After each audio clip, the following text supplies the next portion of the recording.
Now that I have my new joystick, which hopefully you saw in the last video, and I can use it to fly planes in XPlane, I thought today I'd just do a full flight video to see how realistic this was, replicating a flight I quite often do out of Moorabbin. I downloaded a Cirrus SR22. I was going to fly this for this video, but what happened to my legs?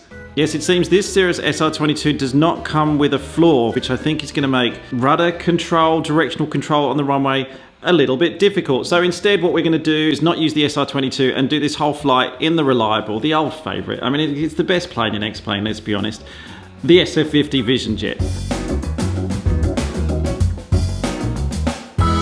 I downloaded this scenery pack, this new scenery pack for Moorabbin, just because I wanted things to be a little bit more realistic. It's really good. Look, you can see the hangars in the distance. I put a few pictures on my Instagram account of some close-ups, like of the Blue Demon hangar, where Echo Yankee Zulu is located, the tower. So we're on runway 35. That means we're basically facing north. Melbourne's directly ahead of us. I'm going to program in the flight plan using, this is what they call the XPlane 1000. It's obviously based on the Garmin G1000, if you've used that before. Temple, and then we're going to put in Avalon Airport.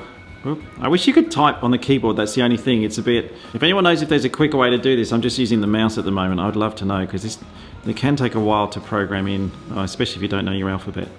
So that's a very rough flight plan. That's kind of where we're going. Moorabbin up to Temple, which is the final approach fix for the ILS, and then into Avalon. Well, one other thing we can do is good pilots as well, because we know kind of which approach we want. Let's load in the approach whilst we're on the ground as well. So let's go down to the ILS 18. Let's enter. We'll go in via vectors, most likely. We'll put our minima in.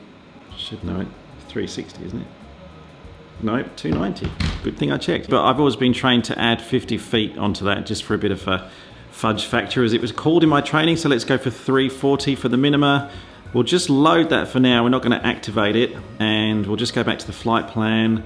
We'll make sure that our first leg, so let's activate this leg, which is the correct one that we want to be on. We'll get rid of the flight plan, and I just do a bit of an idiot check at this point just to check everything looks right. Moorabbin, yep. I'll set the heading bug for the runway. I'll get rid of that, and we would have done our pre-flight checks and everything else, but let's go flying. All right, brakes are off, so let's get rolling, and then we'll get on our way. So we'll go full power. Hear that beautiful sound of the jet spooling up. All right, you can see 40 knots there, 60, 70. I'm going to do a little bit of back pressure. There's obviously another plane in the circuit, because this is Moorabbin Airport after all. Okay, we've got a positive rate, no runway available. Let's get rid of the gear. And then we're just climbing out here. Now at this point, normally I'd remove my flaps, so I'll get rid of the flaps. We're way above 500 feet. This thing climbs so fast, so let's do our left-hand turn then. And we're looking for a heading of around 240. So we're going to climb up. Assume we've got clearance, and assume we're climbing up to 3,000 feet, which is what we're normally cleared out of Moorabbin for. But we'll get into controlled airspace once we get above 2,500 feet here. We'll just watch that bank angle. Just through 3,000 a little bit. We'll come back on the power, and we're just looking to pick up, just want to get a bit more bank angle here. We just want to pick up our GPS track. About there is good, so we'll wait for that to come in. GPS track is coming in. You can see the CDI needle there in the HSI is starting to come across, and then we'll turn on to our GPS heading. Oh, don't want to drop the nose, Steph. Keep the nose up. That's pretty sloppy actually from my point of view, just losing about 100 feet in the turn there, but that's being a little bit unfamiliar with the controls here. As a good pilot, blaming the tools that I have as always. There's 3,000 feet. Let's just get us back on track. Alright, so we're nicely leveled off there. We look like we're pretty much on track. Let's sync the heading bug. We can go to autopilot. We do altitude hold. And nav mode, so that's going to hold our GPS track, and that's pretty much it for the moment. I don't know why that's holding, oh, that's 3,000 feet. Okay, so 3,000 feet, got a track of 270, heading of 270. Everything's looking pretty good. I'm just going to check.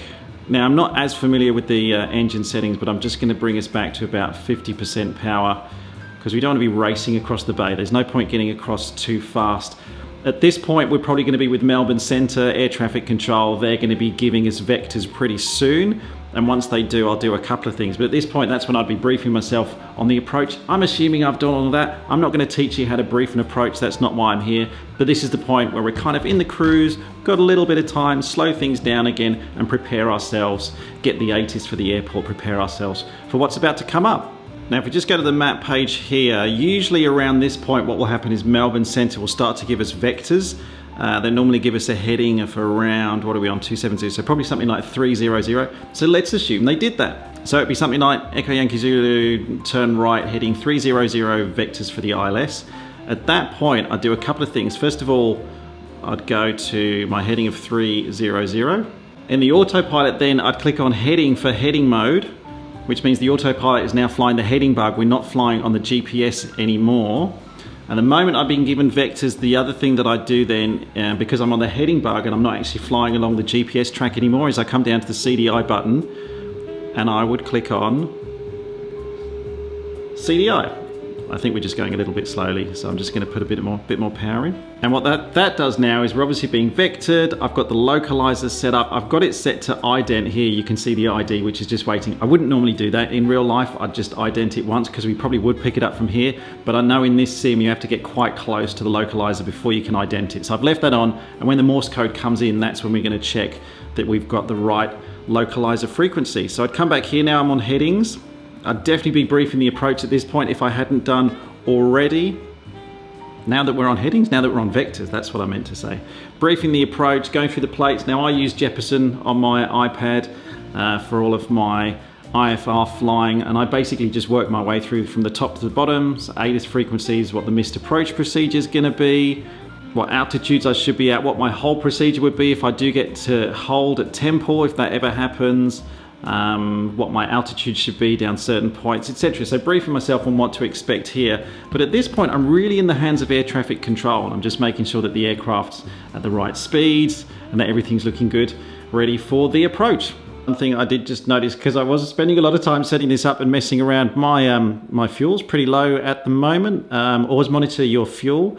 Have a fuel plan for when you're flying. The good thing about flying in a sim is if we just do that, we have fuel. I'll probably edit that out because that's not very good advice, but obviously make sure you have a very good and accurate fuel plan at all points if you're flying. Don't think that you can refuel mid-air. Anyway, how are we going? Just chugging along now, probably would be waiting. Can you hear that? That's a Morse code setting for Avalon. Always check, always check. Identify that you've got the correct nav aid. Always check, because I, on 2 occasions in my flying career, have tuned in the wrong nav aid, and one of those occasions was on a flight test. And then we get something like a Echo Yankee Zulu, left turn, heading, it'd probably be something like 240, cleared ILS 18. And what I do then is I do a left turn 240 first of all, because you always want to turn the moment air traffic controller telling you in this situation to turn. I'd start slowing us down a little bit more just to get our speeds right. And because we've been cleared for the approach, I can go procedure, activate approach.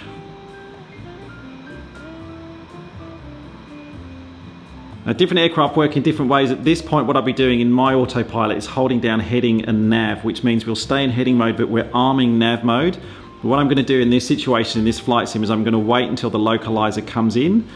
And at that point, then I'm going to click it over to nav mode, and the autopilot will automatically pick up the localizer. You can see the glide slope up here is above us. So we're flying in underneath the glide slope. If I pull up the map page, yeah, you can see the extended localizer would be coming through here. So we're just about to get onto it. So the localizer should be coming live in a second. That's what we're waiting for. And localizer's alive. We'll go into nav mode. And the aircraft very nicely turns us round. This is so good. This is actually very realistic, you know. And brings us nicely round onto, should be 176. Yeah, 176. I've got no wind today. Well, not me personally, but like in this flight sim environment, there's no wind today, so there's no crosswind drift correction that we need to put in at the moment. There we go. Be a good pilot and send to the heading bug again. And now all we're doing is we're just chugging along here and we're waiting for the glide slope to come alive. Now I know when you look at the charts you can see at Temple we should be at 3,000 feet. So here you can see we've got 3 miles to run until Temple. So the glide slope's not really going to come in probably for another minute or two. So if you'd like to take a drink, this is probably a good time to do that. The other thing that I'll do normally at this point is my pre-landing check. So I check my brake pressure, check the undercarriage is down. In this case, we're going to put the undercarriage down just when the glide slope comes in. I don't fly with a retractable undercarriage, so I don't really do that step. But anyway, any Vision Jet pilots out there, just let me know when you put the gear down. Is it 1 dot deflection? You see the glide slope's coming in, but I'll continue that. So mixture would be full rich, no mixture in this, but that's what I do. Fuel pump would go on. Yes, I know it's a jet, not a, but anyway.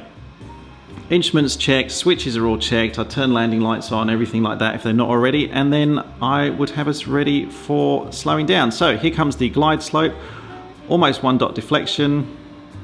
Gonna get the speeds down. So now we've got 1 dot deflection. Let's do this, let's go 1 stage of flaps. Gear down. We're picking up the glide slope, we're starting our descent. About now, there we go.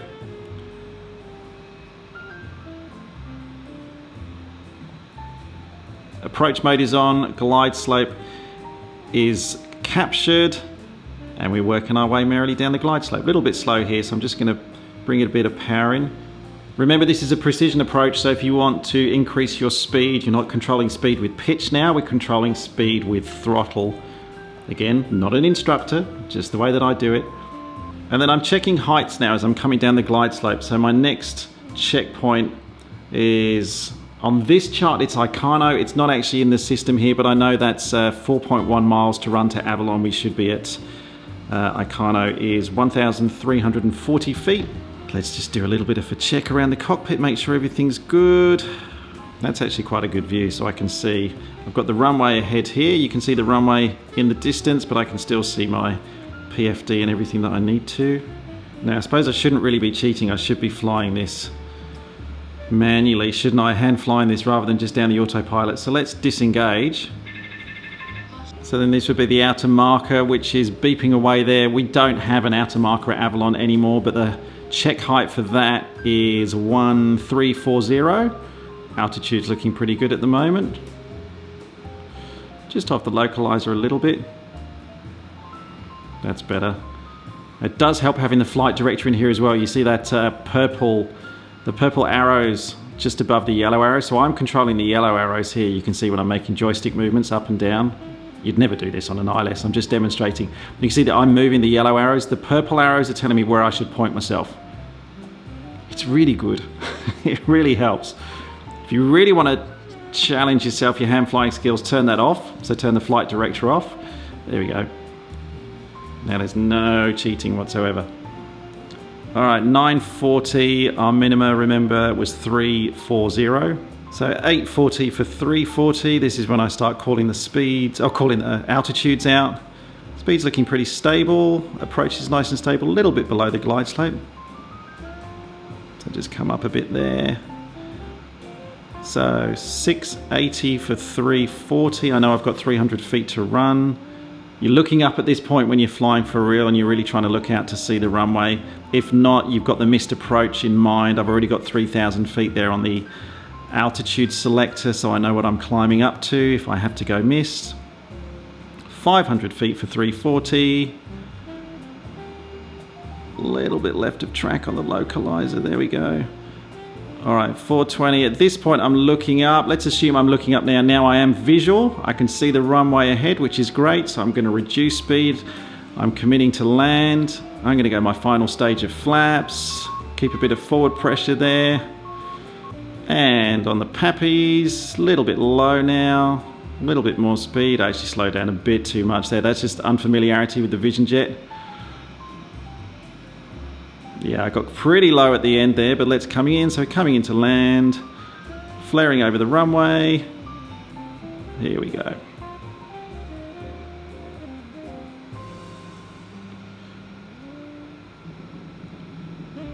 Nice smooth touchdown, rolling out.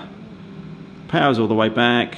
Ladies and gentlemen, welcome to Avalon. Now, one key thing I want to get across with this video and this exercise is that you don't need to overcomplicate things if you are learning to fly and you want to set up a bit of a flight sim environment at home. I'm really just using, this is a 2017 MacBook Pro. This is a $79 joystick, which people have told me since I put up the last video, you can get this a lot cheaper, and I found it on eBay for $25. So yeah, it's an old joystick. That's all you really need with the laptop and my charts, and I can do a lot of the flying that I do for real. Sims are a great way to practice at home, but that was just a bit of fun. Please don't take anything I've done today and use it for real. But if you would like to see me doing any other kind of flying in the flight sim, if you want to see longer flights, I know a lot of you have said VAT sim and getting into air traffic control, but if you've got ideas of what you'd like to see now that I've got this set up at home, I enjoy doing this kind of video, and if you're enjoying it too, let me know. I mean, we can get on Twitch, we can stream it live, I can do live stuff here on YouTube. What else can we do in the flight sim? If you love your aviation and travel content, do consider clicking on this subscribe button. It means a lot to me to see the channel grow and helps me make more content like this. Otherwise, thanks as always for watching.